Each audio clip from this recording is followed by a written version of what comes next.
there, everyone. As promised, we want to get started with this wonderful conversation. I do think we're going to have folks join us as the presentation goes on, so don't be alarmed if you see more people join you on the Zoom screen. But first and foremost, welcome. I am Emma Emmer. I'm Executive Director of Strategic Programs here at Bentley, and I am thrilled to be joined here by Jill Brown, who I'm going to let introduce herself in just a moment because she is far more interesting than me, but to show you a little glimpse into our MBA program.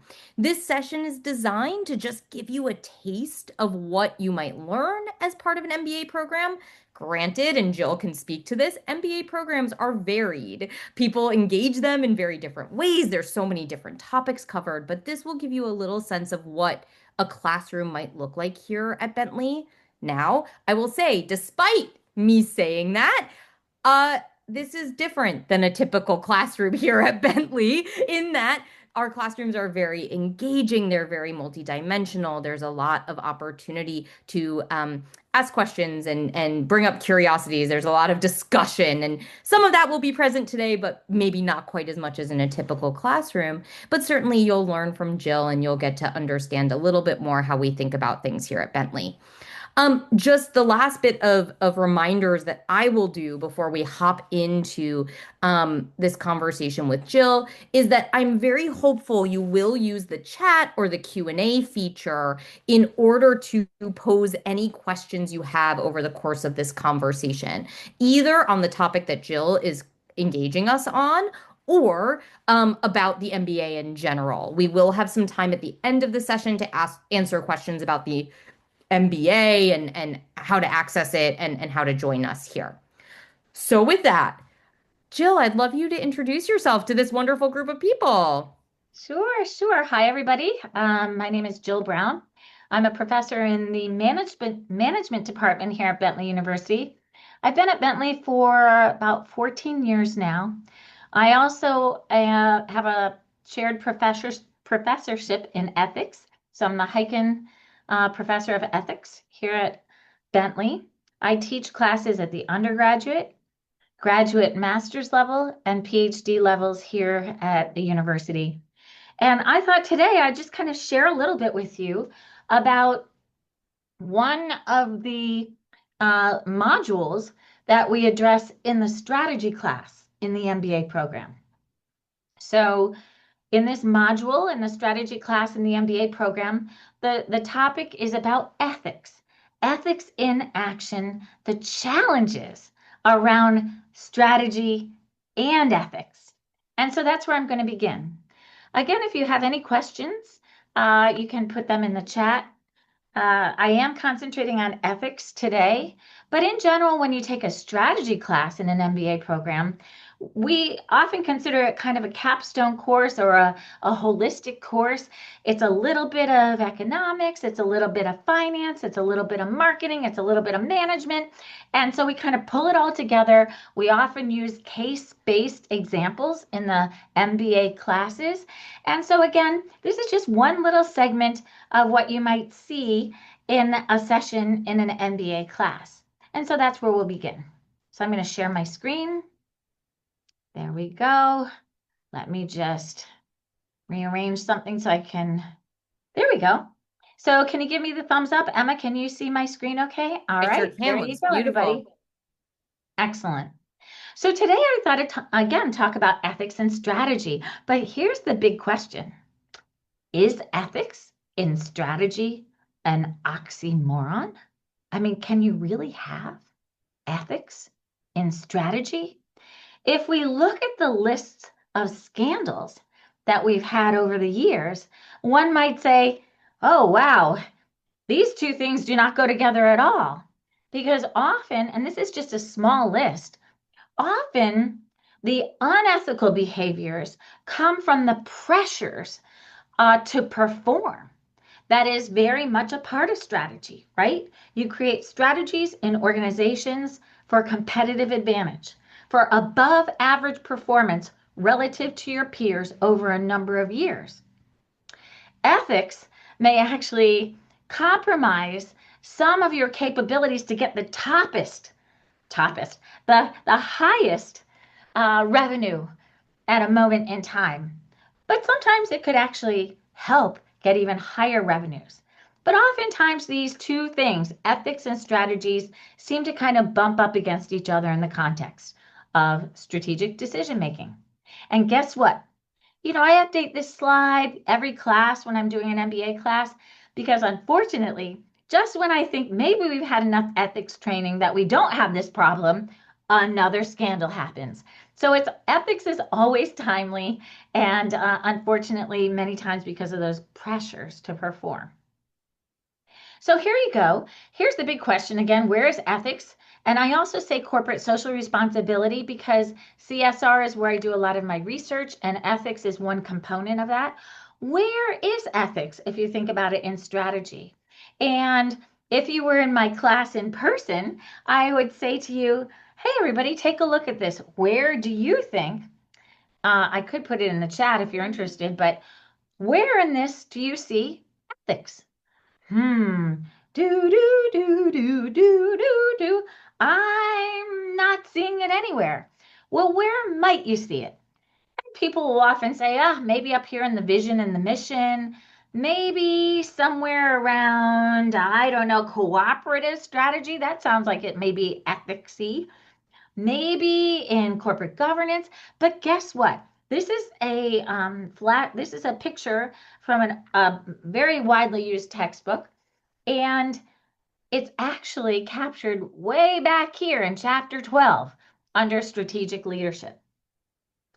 Interestingly, I talked to the author of this textbook and I said, hey, don't we think we should have that up front?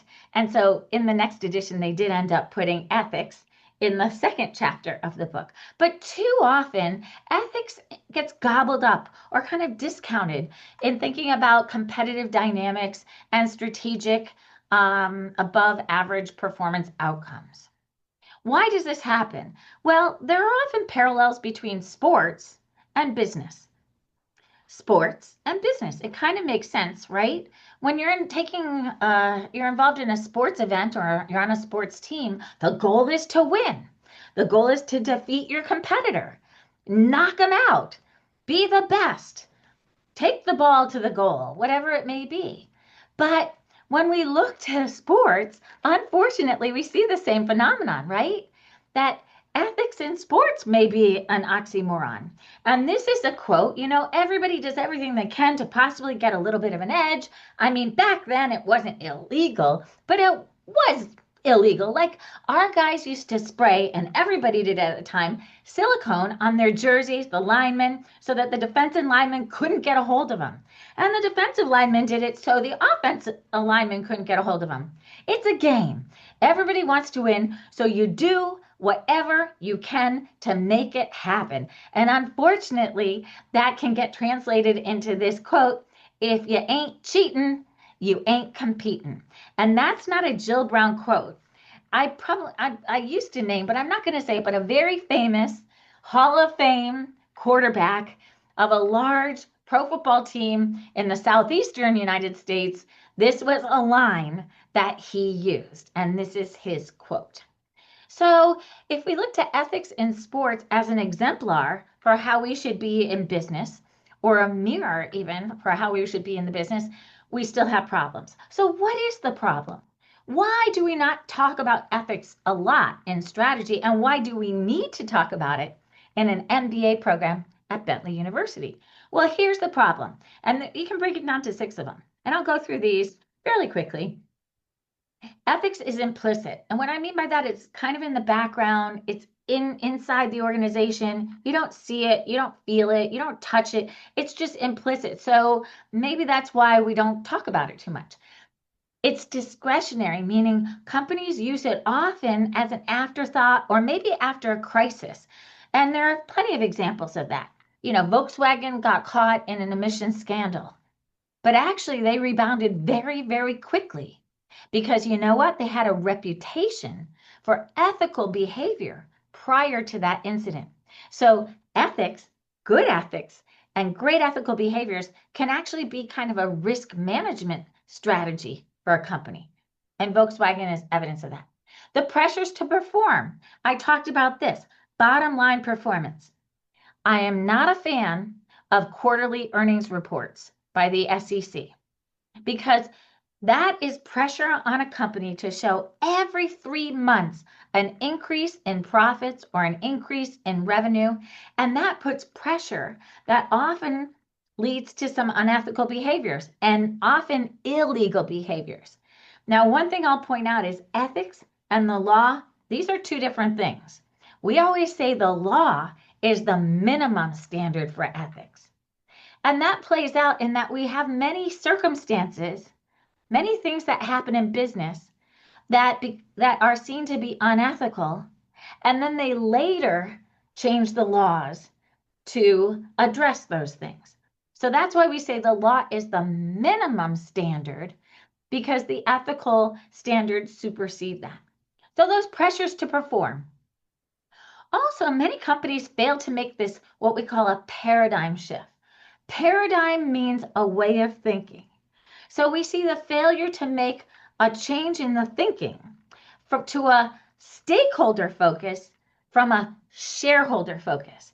And we'll talk a little bit about that, but what we mean is that, again, in the quest for bottom line profits, in the quest to satisfy the shareholders who have essential, important property rights because they put up the money, in the quest to satisfy them, many companies are thinking about share price. Got to pop the share price up. Got to show the performance.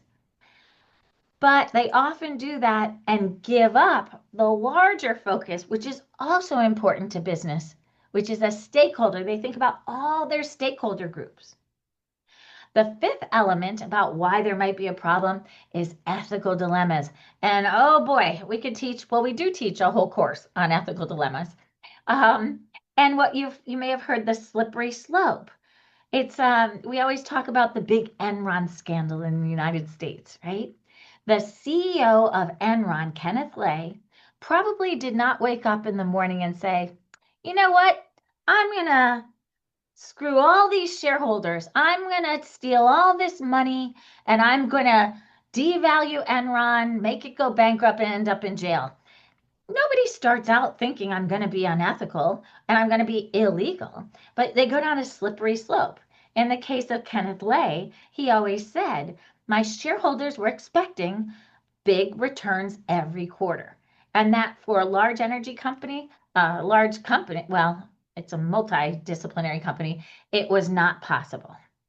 And then the last thing, the need for moral courage. This is kind of my little wave the flag, normative, we can do better.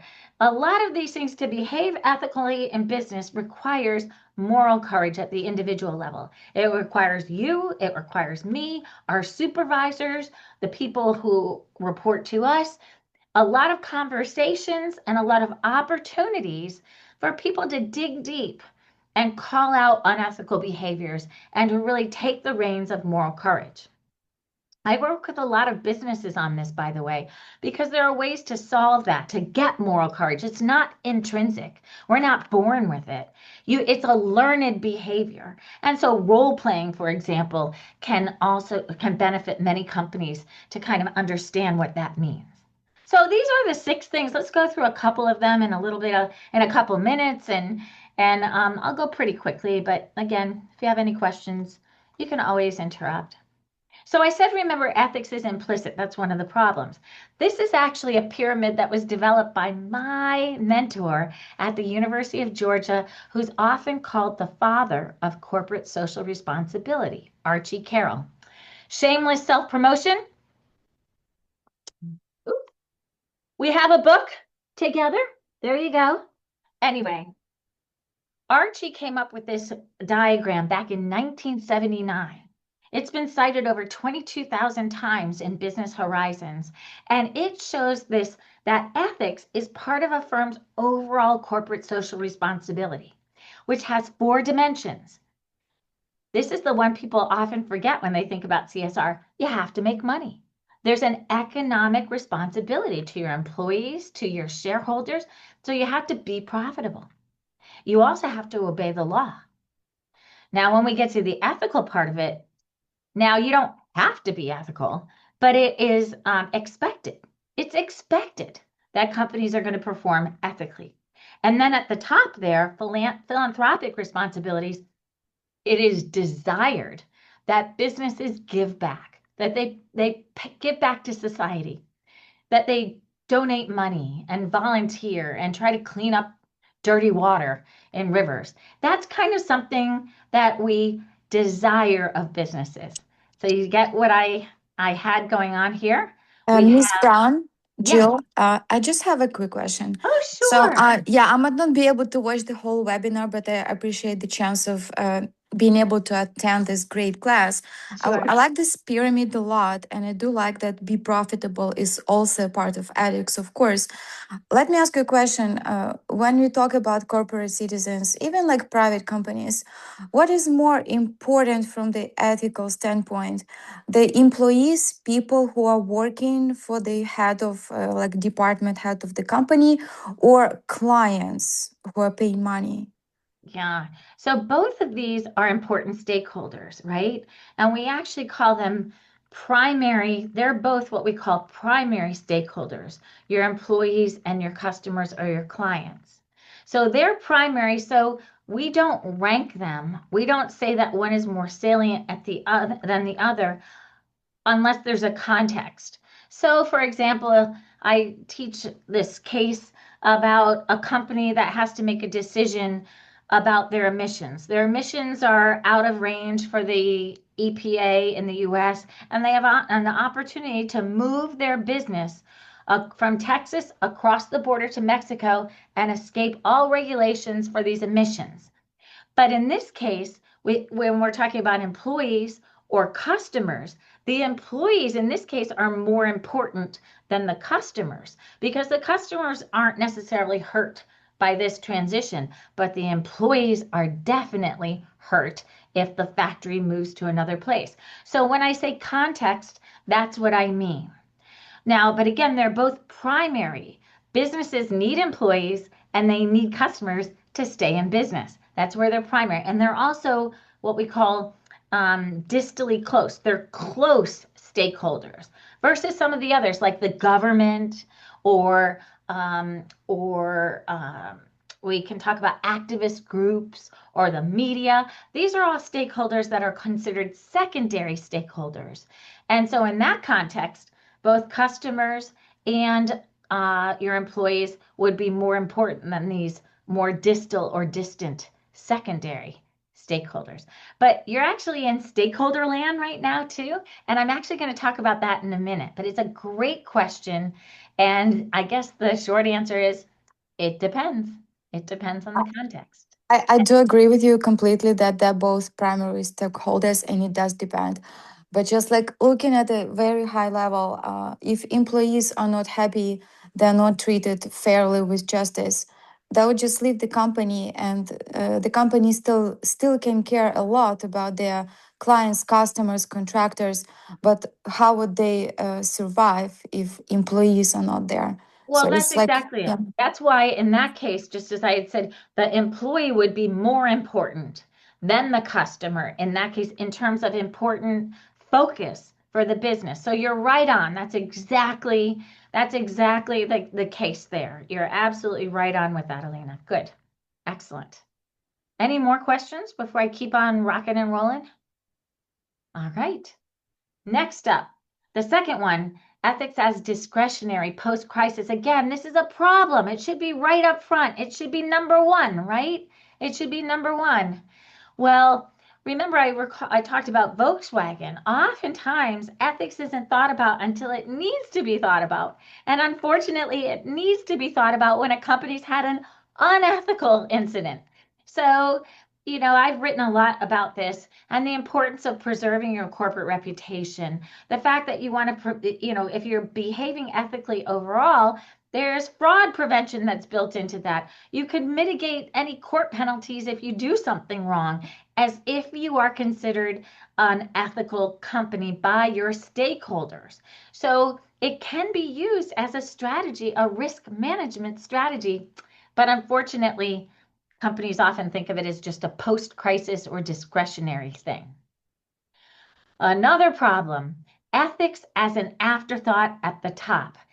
This is from a book that was released in 2000, but I just saw that Jim Collins he was just featured on Oprah's podcast because he just released a new book. Oh, I wish I could remember the name of it. But this is from a book he wrote back in the early 2000s about From Good to Great. And then he writes a lot of op-eds. You'll read that he's weighing in Wall Street Journal, The Economist, and he came up with this hierarchy about how individuals can rise through an organization to become a good executive, top level 5, and that most managers start here at level 3 because they're pretty efficient and they're effective. That's a shout out, by the way, to Peter Drucker, the father of management. He said that people need to be efficient and effective at individuals and at organizational level. So most of us are pretty competent here, efficient and effective. But to get way up here to level 5, you got to have a good vision. You must do the right things. And then look at this top one. You build enduring greatness through a combination of willpower and humility. And I wrote to Jim Collins at one point and I said, where is ethics? Now, he never wrote me back. I shouldn't have put this in it too, that I don't know too many CEOs of publicly traded companies who are humble, right? Too busy talking to Oprah. Yay, Emma.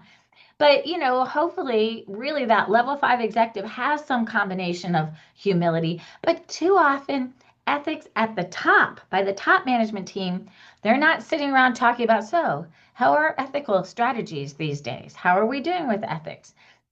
How, unfortunately, it's again, usually in response to a scandal when those discussions happen. The pressures to perform.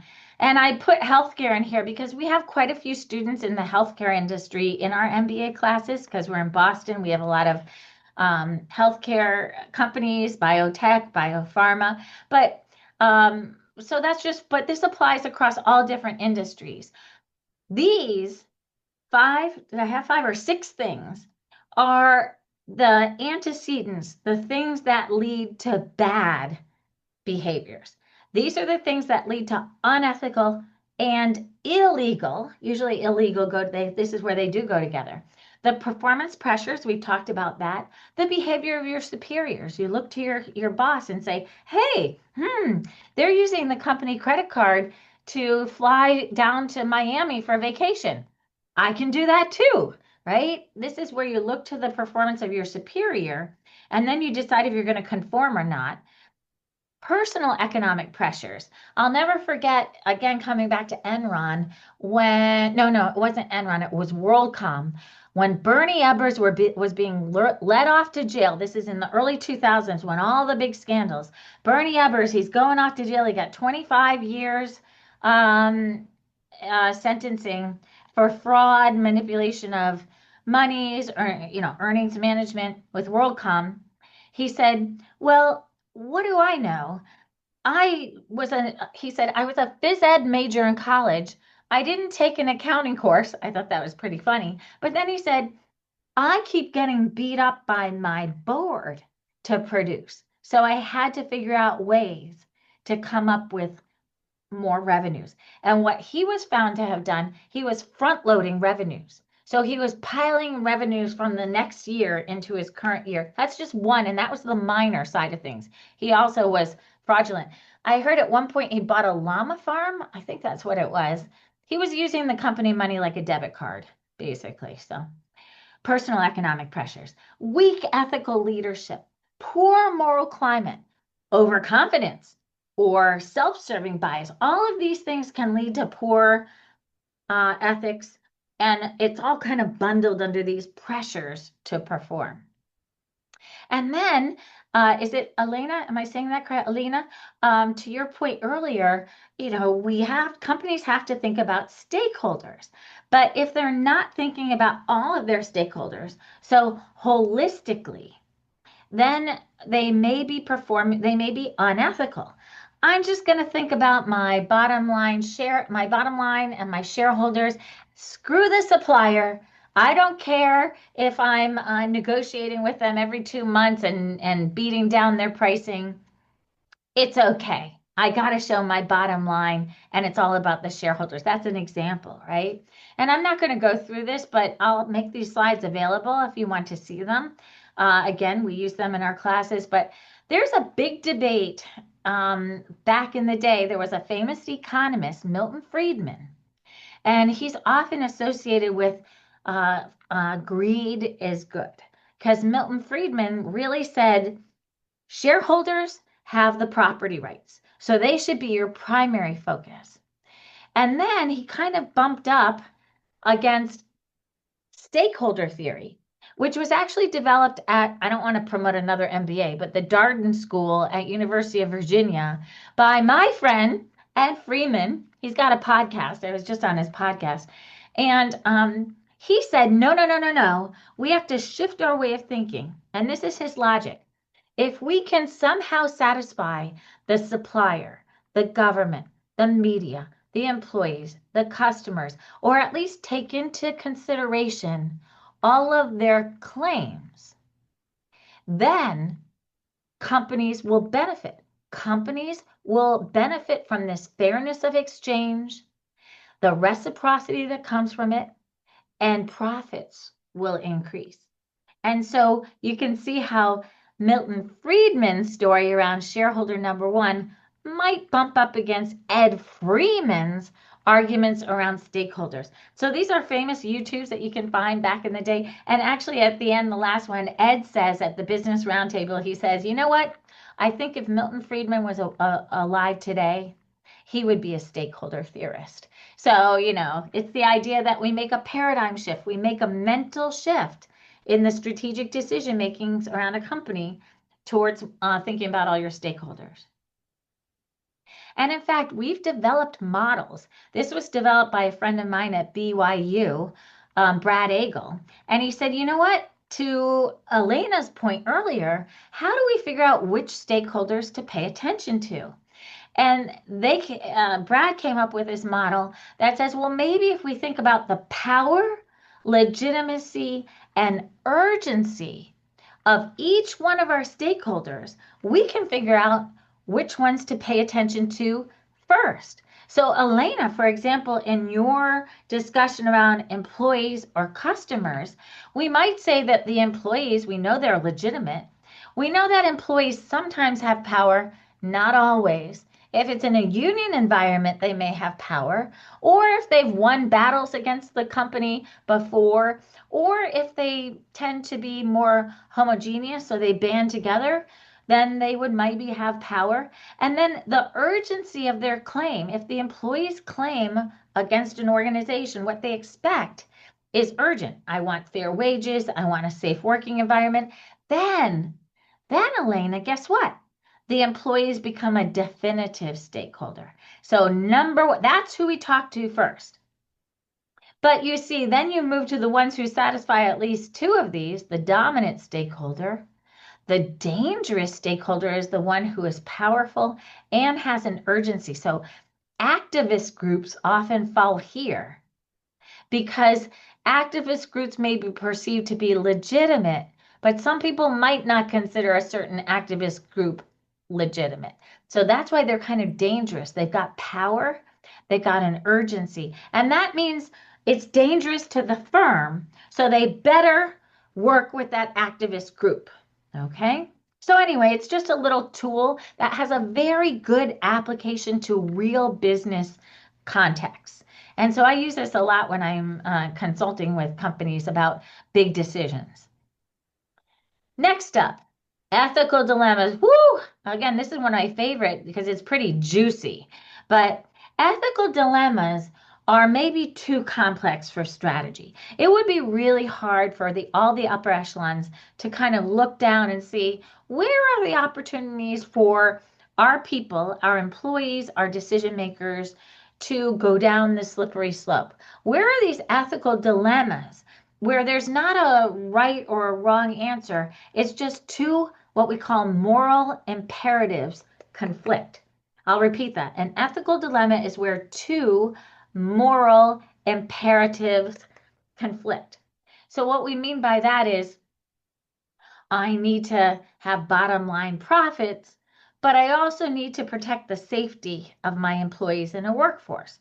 Sometimes those things conflict such that a business must make a decision.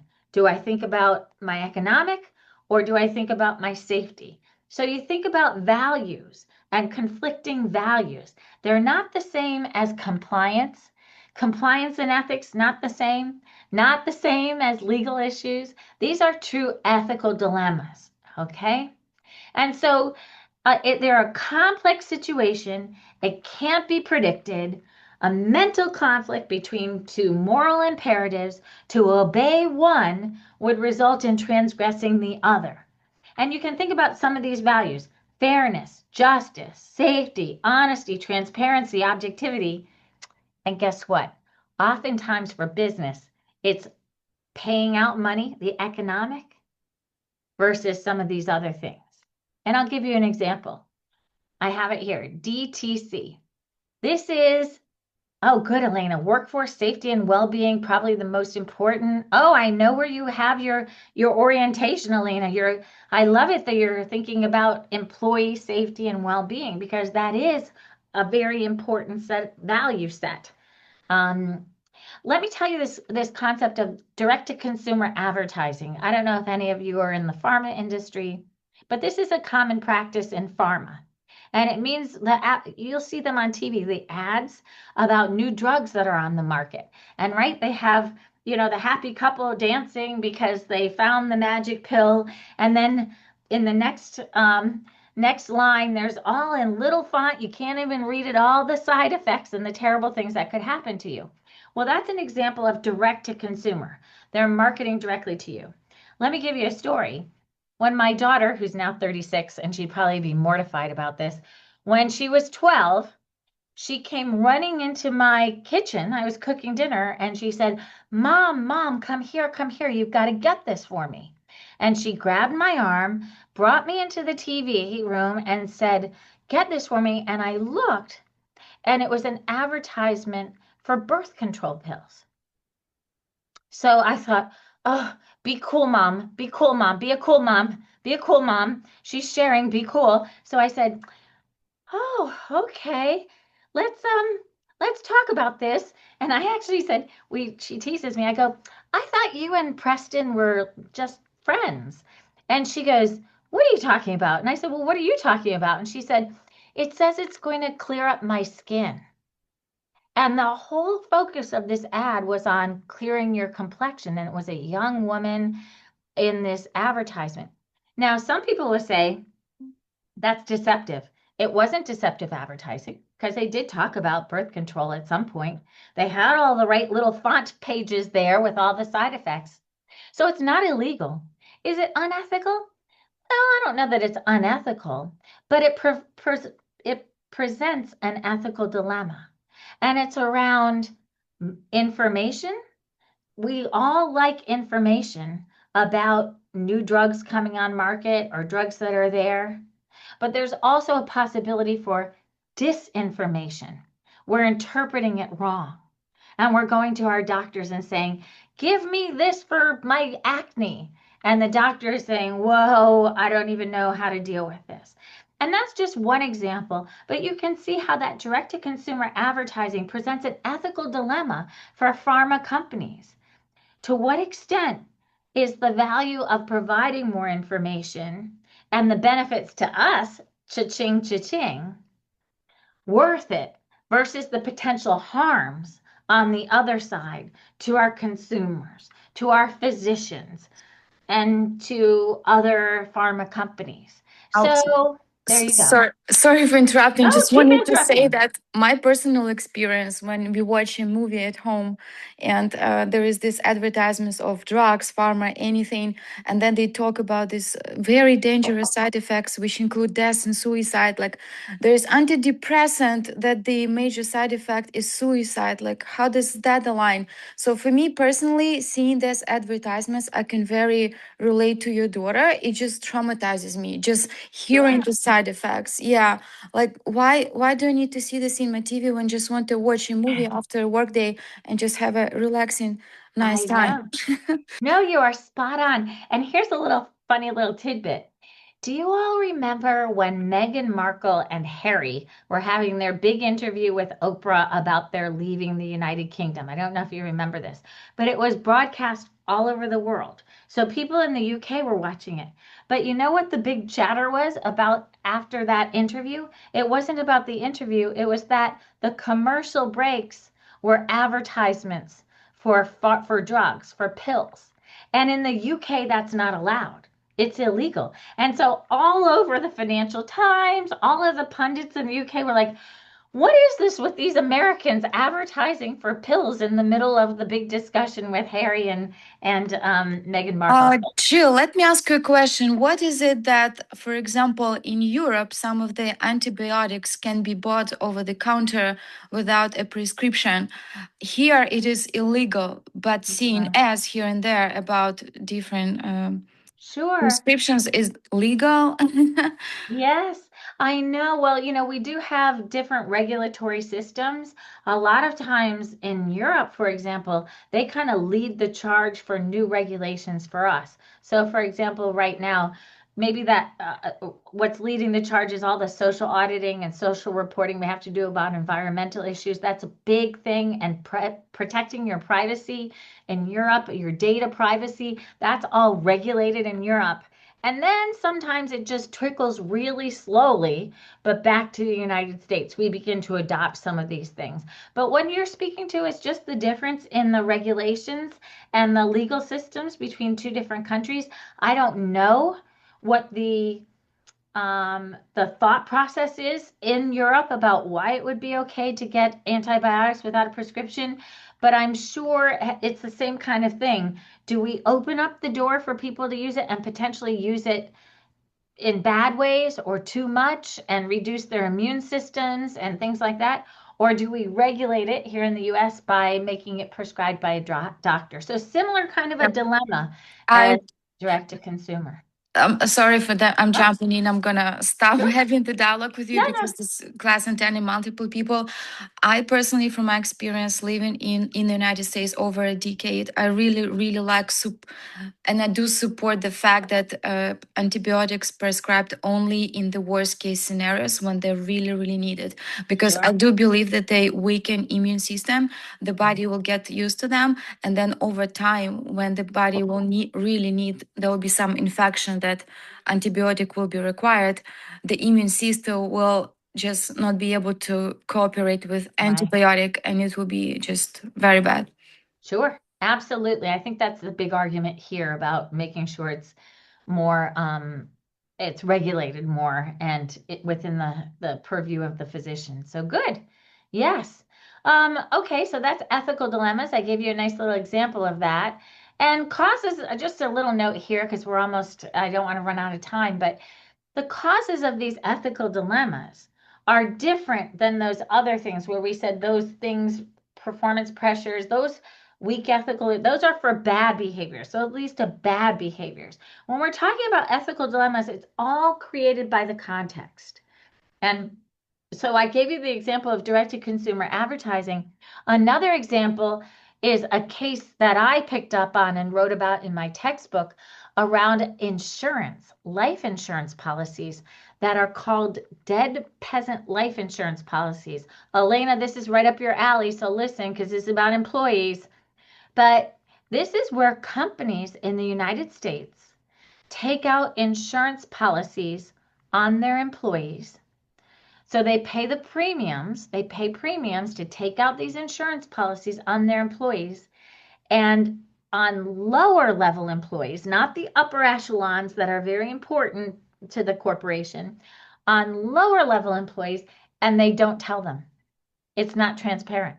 So the case study that I wrote is where a woman gets a call right after her spouse dies from the company asking for a copy of the death certificate because they want to collect on their insurance premium from the life insurance policy they took out on her husband, who was a security guard in the company.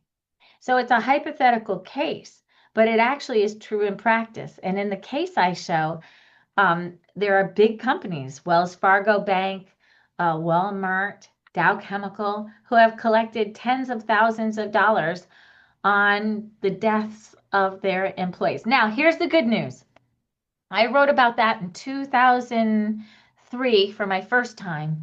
And I wrote about it then in 2007, 2011, 2013, and most recently in 2023. And the laws have changed. So you can no longer be obtuse. You have to be transparent with your employees and ask them to opt in to allow you to take out those insurance policies. And in the past, the companies would really get a good chunk of change because they could collect the money, the insurance money, tax free, and they got to write off their insurance premiums that we're paying on their taxes. So it was a double dip, a tax arbitrage. And that went away too. As soon as the government hears that they're losing out on money, whew, that practice went away. So these are ethical dilemmas, though, because there is a justification for why a company would want to do that. And I'll tell you what it is. I used to be a banker, so I used to lend money to companies. And I always asked for them to assign me their insurance policies on their executives. Because if we call it the plane goes down scenario, if the plane of upper echelons, top executives in a company, that's plane is filled and it goes down and they all die, that's the whole culture of a company. That's the whole strategic making group of the company. And now me, the banker, I am very worried that this company is not going to survive since the plane went down with all the big decision makers. So I would have them assign me that insurance policy as a banker so I could collect on it if in the event they default on the loan. So there's a justification for it. But on the lower level employees, the companies usually say, well, it will cost us money to rehire this person. It will cost us training to rehire.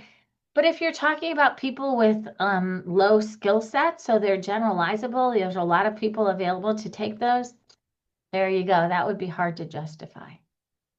So those are just a couple examples, and we're almost finishing up here, but what I usually tell people, so I don't just like to present you with problems.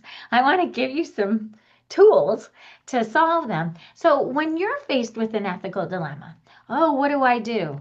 I got a company credit card, but they didn't tell me what to use it for. So can I take my team out to lunch? When you're faced with an ethical dilemma like that, then you can do two approaches. The first one is you look around and you say, well, what are the norms around here? Is this like an acceptable practice in my company, in my industry, in the law? By the law, is this okay? And if it's yes, great. Step one says, I'm good. Then you move to step two, which we derive from philosophy.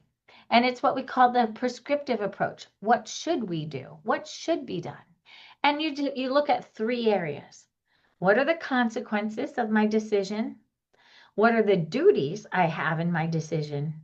And what does this say about my integrity? What is the virtue here? So what are the consequences? The outcomes? What are the duties I have here?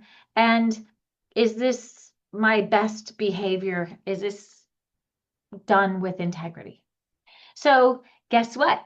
I don't ever give the answer because in the end, you have to figure out, you, the decision maker, because we ourselves draw from our web of values, from the way we were raised, from our communities, from our parents, from our religions. This is how we are raised to form a whole web of values that are important to us. I just tell you in business, go through this exercise. Go through this exercise, and then you've at least done your due diligence when you make the decision. So bringing it all together here, wrapping it up, how should businesses integrate ethics in their decision making? They should bring it to the front and the center, make it part of a CSR strategy. Make sure that if you're using it as a risk management tool, I'm going to be ethical in case I need to show everybody. Let's do it proactively. Don't try not to be in that reactive zone. Show the value added to your bottom line from doing the right thing. And knowing that, by the way, I do a lot of research in this area, good social performance of a company is correlated with good financial performance. Your stakeholders will reward you for being good people, good citizens, good corporate citizens. Tone at the top. Ethics should be part of a value proposition in an organization. It should be discussed. And at the board of directors level, there are opportunities to monitor for ethics, but also incentivize.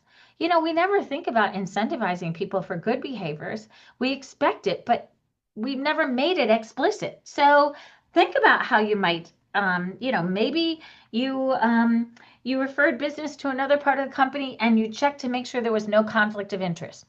You get $50. Report it, and we're going to send you a little add a person $50.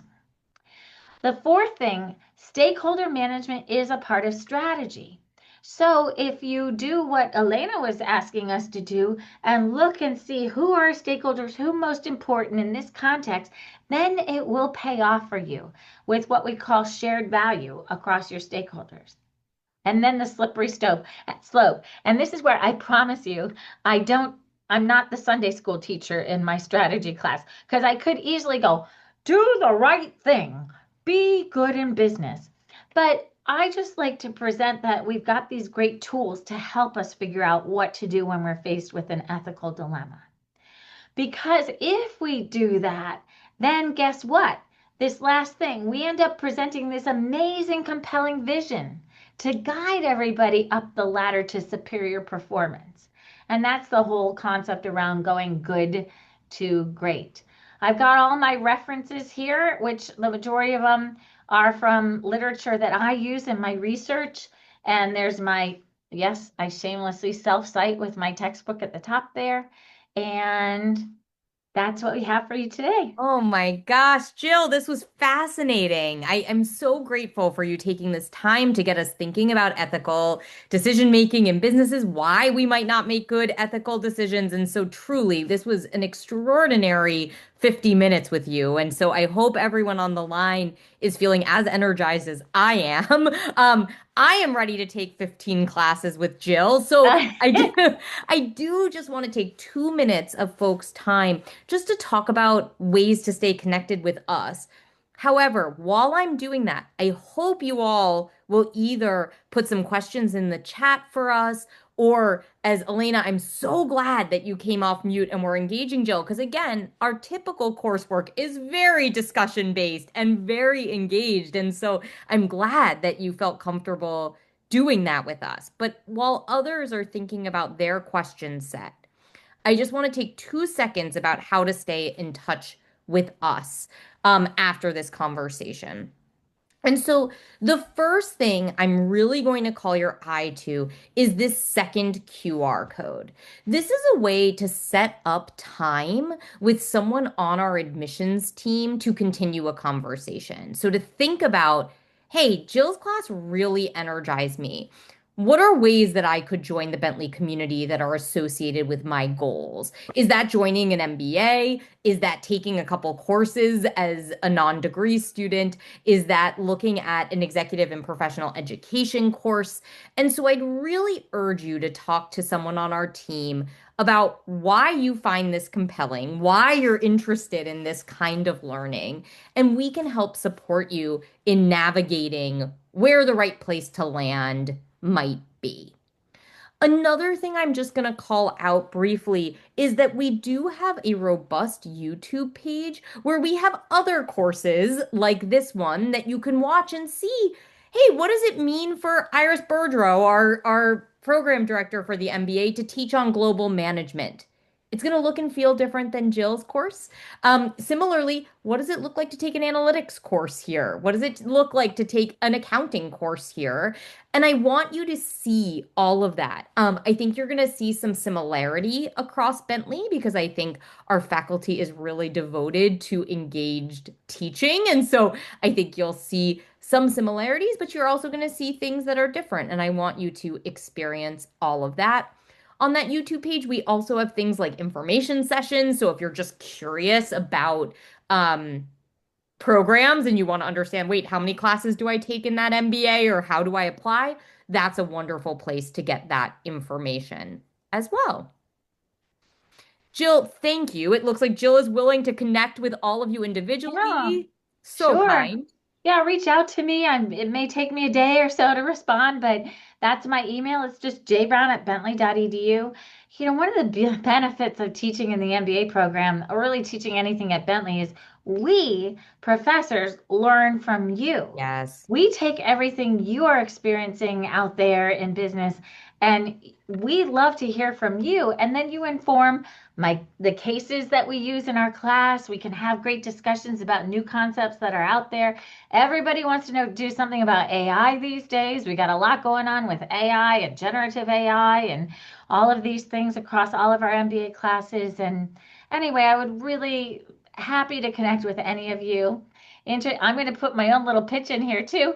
I run the executive Yes. PhD program here at Bentley University. We actually have 32 executives here this weekend, but go get your MBA and then come and get your PhD with me. So Exactly. there you go. That's the combination. That's the That's the winning combo. combination. And you get Yes. to spend lots more time with Jill that way, which The, is clearly yeah, valuable. sure. Everyone, I'm so grateful for your time here with us. I know many of you are running off to other things. Elena, I love how you started at the beginning of this session saying, hey, I can't stay the whole time, but I get the sense that Jill was so compelling that you Oh, needed Thank you. to It stay. was awesome. There is no way that I could skip even a minute of this Oh, call. I Thank you love so it. much. Yes. That's oh, so great. Well, we awesome. hope that you'll stay in touch with us and whether Thank you, it's with Jill. Jill or with me. Of course, of course. Yes. So any questions? And thank you. Oh, I'm glad you found it meaningful, Ayush. I hope I said that right, but yeah, love to talk some more. So come Wonderful. visit us. All right, Let us know if you everybody. need anything at all. Wait, Okay. have a wonderful weekend, everyone. And Jill, have fun with all your exec PhD students. Oh my God, I'm so excited. They're doing presentations right now. And Ooh. again, I live to learn from them. So, and That's all of right. you. So, all right, everybody, take Awesome. care. Bye. Bye, everyone.